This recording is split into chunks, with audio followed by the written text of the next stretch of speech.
Today, I'm going to talk about people who were abducted by strange beings and taken to another place. These people are often very disoriented when returned. Are they being taken to another reality, another dimension?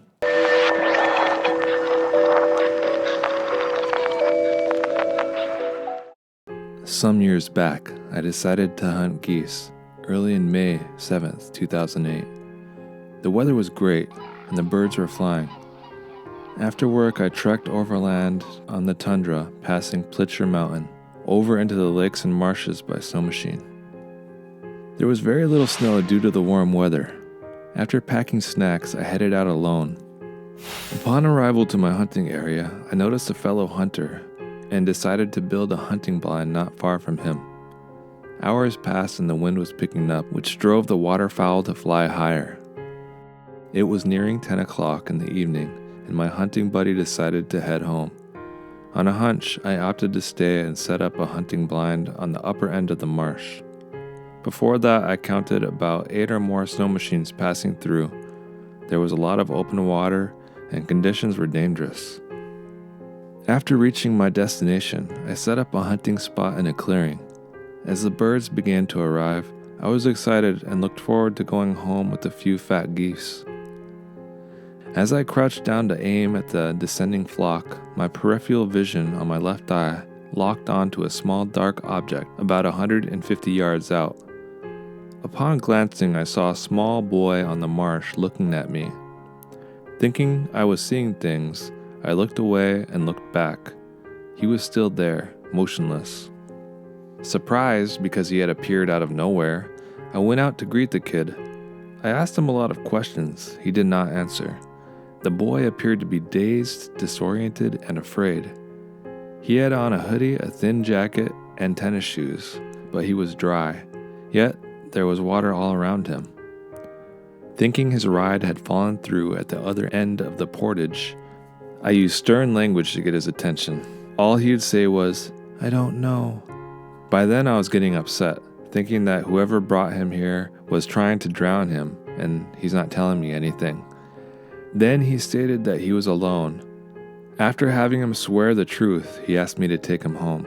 I offered him candy, a soft drink, or food. He refused. I found that odd.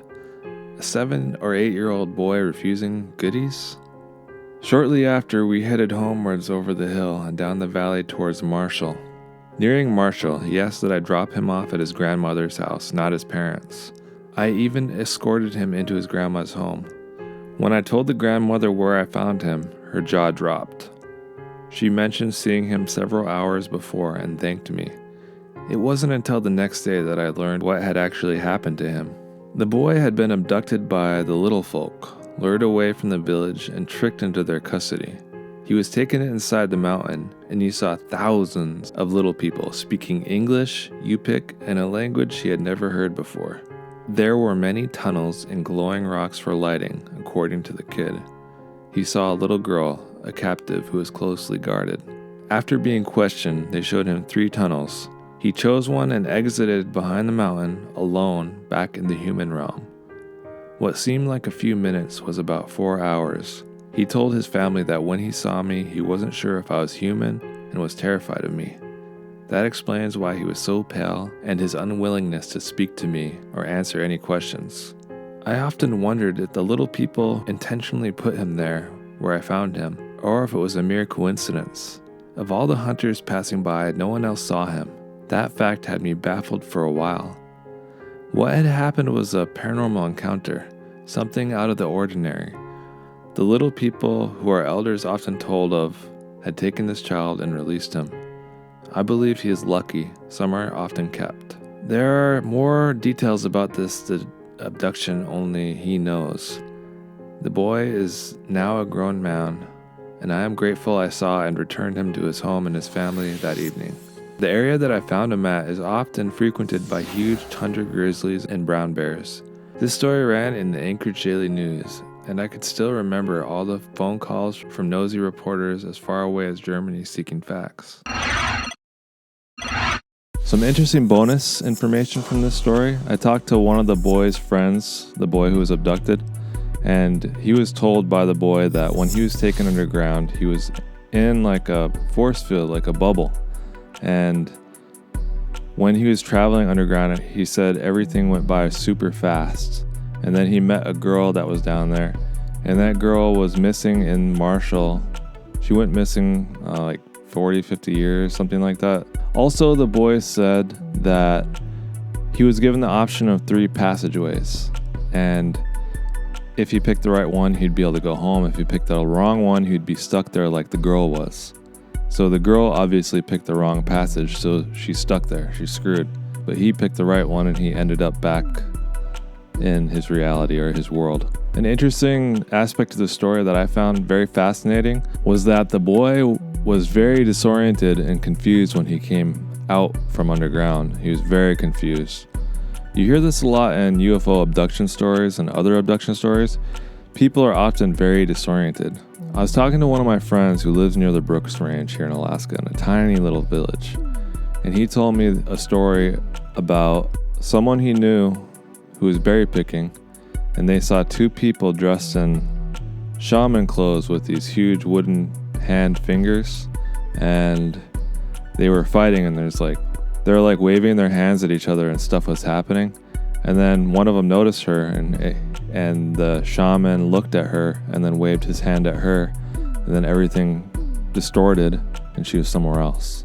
If memory serves me correct, she was also disoriented. Which leads me to my next story about another boy who was taken to a strange place, and when he was returned, he was very disoriented.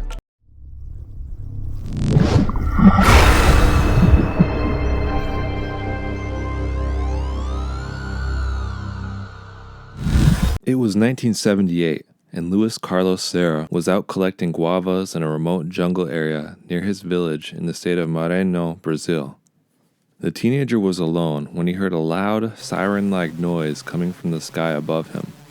High above the towering palm trees, a bright light rained down on Luis. Within the brilliance came a loud, high-pitched sound that had alarmed him. It was then that Luis fell on his back, paralyzed and unable to scream for help. That's when the engulfing light began to lift his paralytic body off the ground. He screamed, but was unable to stop the tractor beam from pulling him off the ground. While in transit, Luis saw something behind the blinding light, a large, round object that had a dome on top of it. He noticed that it had 3 windows that went around it. He felt his body being pulled through the opening in one of those windows. He landed gently inside the craft. Inside, he described there being a small room in which 3 humanoid figures stood. He described them as being around 3 feet tall and wearing some type of metallic-looking suits. He could hear them talking, but could not make out the language they spoke. It wasn't Portuguese, he was sure of that. The language was unlike anything he has ever heard before. It didn't sound human. The beings seemed to be preoccupied with something else, since they initially ignored the terrified teenager. As the adrenaline subsided and the panic began to seep in, he felt the craft move. Luis couldn't remember how long or how far he had traveled with his strange abductors. He did, however, remember that it was a short while before he felt it came to a complete stop. He was then levitated again, this time out of the craft and onto a flat-looking rock. He was still in a state of full paralysis. That's where his story differs from most other abduction cases. Luis reported that well outside the craft, he witnessed a strange new world. A world without mountains, sky, stars, trees, or birds. Just a flat plain with tall grass and stark darkness above. I was taken to a strange land with no trees and only with tall grass. I do not know how long it took to get there. I went out the window just as I came in, with nothing supporting my back. He was still paralyzed. It was a strange place I did not know. It seemed like a field, but no birds or sides. The grass was very high, about 1 meter. I did not see any house or building. I could not see the sky. There were no trees or stars. It was very dark. I was still paralyzed, so those people approached me and put a tube in my nose. It did not hurt. Then they put a transparent ball in my mouth and a liquid down my throat. Too fast. I fell asleep and did not know what happened later.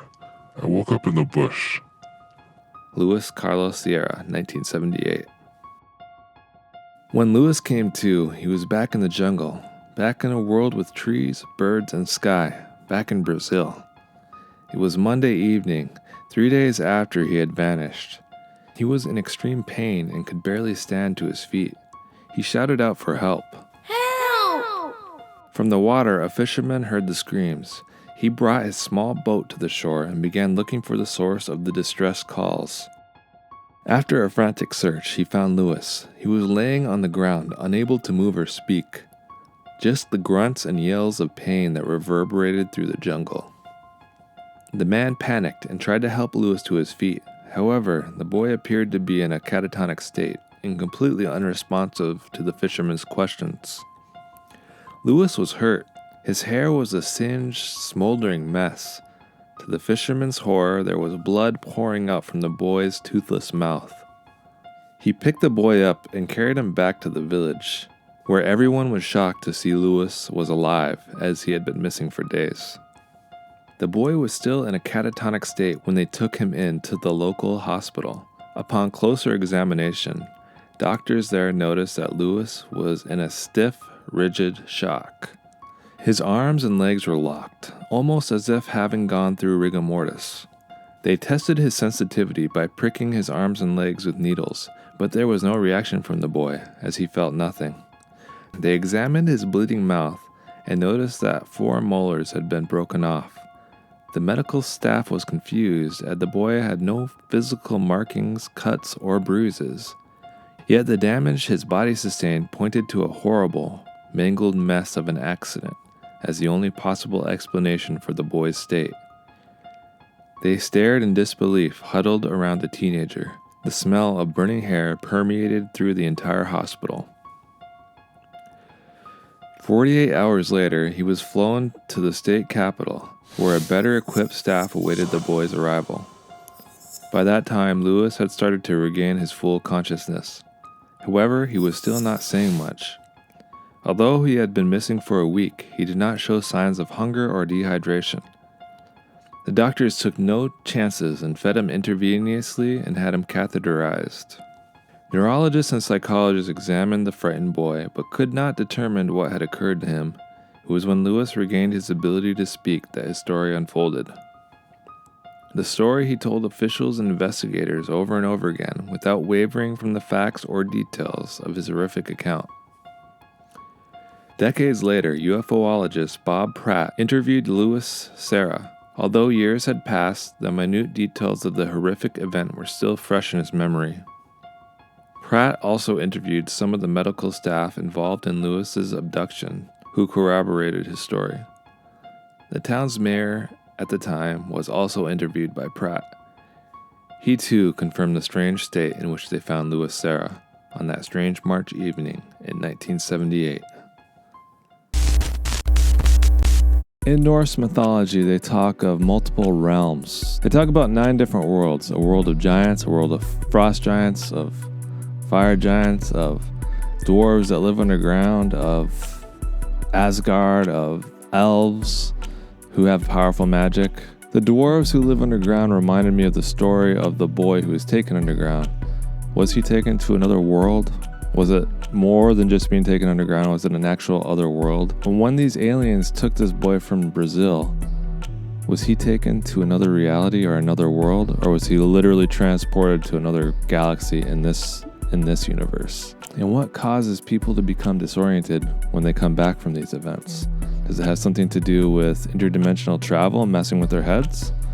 Or does it have something to do with some form of magic or shamanism that's done to them that causes them to become disoriented and confused? If any of you have any information on this or any stories that you want to share, be sure to comment in the section below. Remember, if you like this video, to like and subscribe. I'm going to be doing more videos soon and more regularly. I took a few weeks break because my house was jam-packed with people who were visiting for the Iditarod. I live in Nome, Alaska, and I just didn't have really any room to work. I'm back now, and I'm going to be producing videos more regularly. So if you enjoyed this, like and subscribe. There'll be more to come. I'm going to get more in depth talking about other realities or other dimensions in my next video.